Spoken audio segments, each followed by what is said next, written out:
few years ago, I got one of those spam emails. And it managed to get through my spam filter. I'm not quite sure how, but it's turned up in my inbox, and it was from a guy called Solomon Odonka. I know. It went like this. It said, hello, James Veitch. I have an interesting business proposal I want to share with you, Solomon. Now, my hand was kind of hovering on the delete button. Right? As you are, I was looking at my phone. I thought, I could just delete this. Or I could do what I think we've all always wanted to do. And I said, Solomon, your email intrigues me.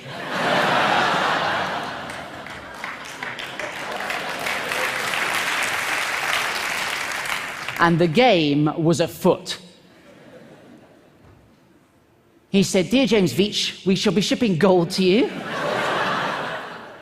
You will earn 10% of any gold you distribute. So I knew I was dealing with a professional.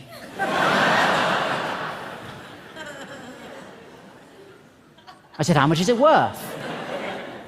He said, we will start with a smaller quantity. I was like, ah. And then he said, of 25 kilograms. The worth should be about 2.5 million. I said, Solomon, if we're going to do it, let's go big.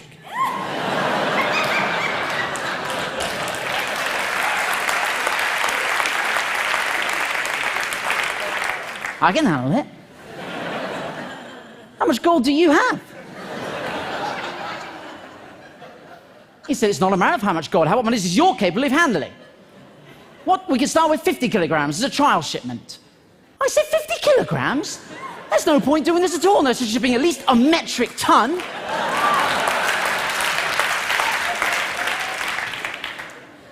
So what do you do for a living? I said, I'm a hedge fund executive bank manager.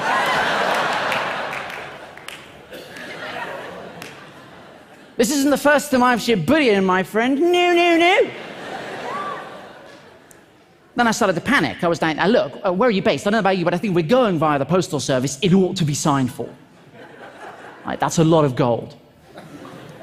He said, it will not be easy to convince my company to do a larger quantity shipment. And I said, Solomon, I'm completely with you on this one. I'm putting together a visual for you to take into the board meeting. Hold tight.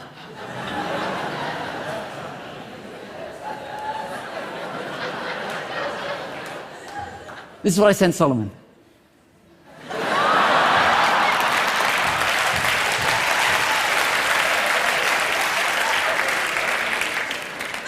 I don't know if we have any statisticians in the house, but there's definitely something going on.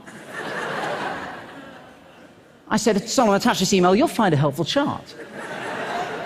I've had one of my assistants run the numbers. We need to be shipping as much gold as possible. There's always a moment where they try to tug your heartstrings, and this was it for Solomon. He said, I will be so much happy if the deal goes well, because I'm going to get a very good commission as well. And I said, that's amazing. What are you going to spend your cut on? And he said, on real estate, what about you? I thought about it for a long time. And I said one word. Hummus.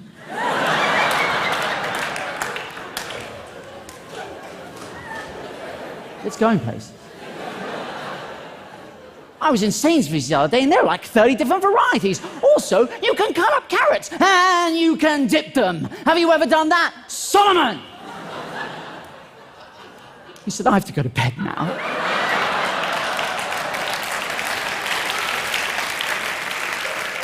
Till tomorrow. Have sweet dreams. I didn't know what to say. I said, bonsoir, my golden nugget, bonsoir. Guys, you have to understand, this has been going for like weeks, albeit hitherto the greatest weeks of my life, but I had to knock it on the head. It was getting a bit out of hand. Friends were saying to me, James, do you want to come out for a drink? I was like, I can't, mate, I'm expecting an email about some gold. You know? So I figured I had to knock it on the head. I had to take it to a ridiculous conclusion. So I thought I concocted a plan. I said, look, Solomon, I'm concerned about security. When we email each other, we need to use a code. And he agreed. And I said, Solomon, I spent all night coming up with this code. We need to use it in all further correspondence. Lawyer. Gummy bear. Bank, cream egg. Legal, fizzy cola bottle, claim peanut M&Ms, documents, jelly beans, Western Union. Guys, a giant gummy lizard. I knew these were all words they use, right? I said, please call me Kit Kat and all further correspondence.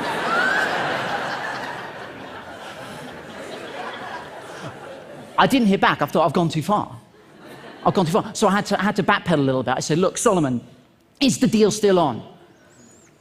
Kit Kat. Because you have to be consistent.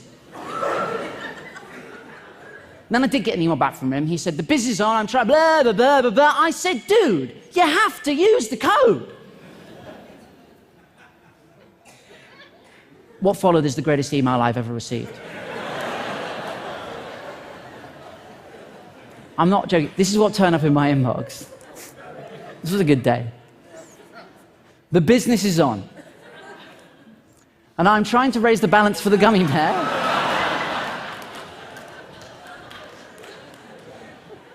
So he can submit all the needed fizzy cola bottle jelly beans to the cream egg for the peanut M&Ms process to start. Send £1,500 via a giant gummy lizard.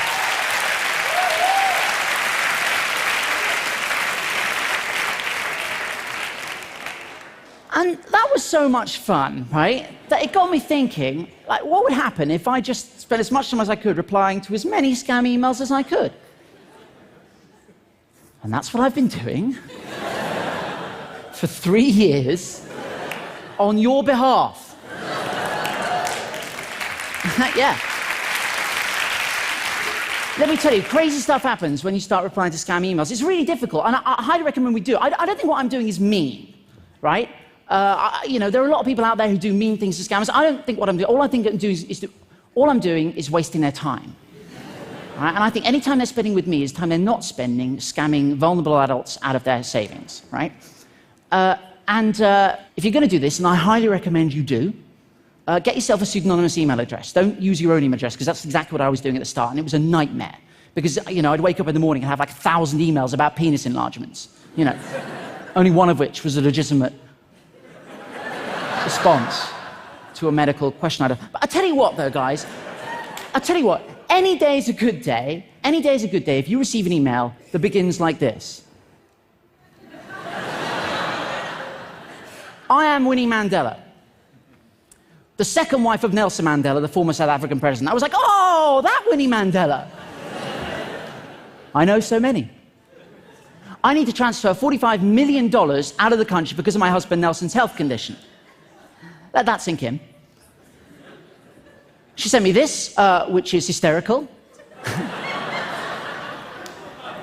And this looks fairly legitimate. This is a letter of authorization, but to be honest, if there's nothing written on it, it's just a shape. I said, Winnie, I'm really sorry to hear of this. Given that Nelson died 3 months ago, I describe his health condition as...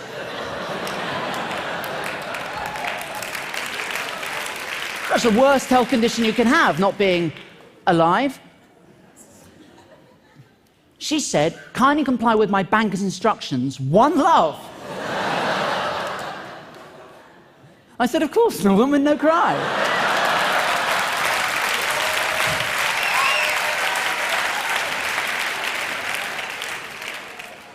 She said, my banker would need transfer of $3,000. One love. I said, no problemo. I shot the sheriff.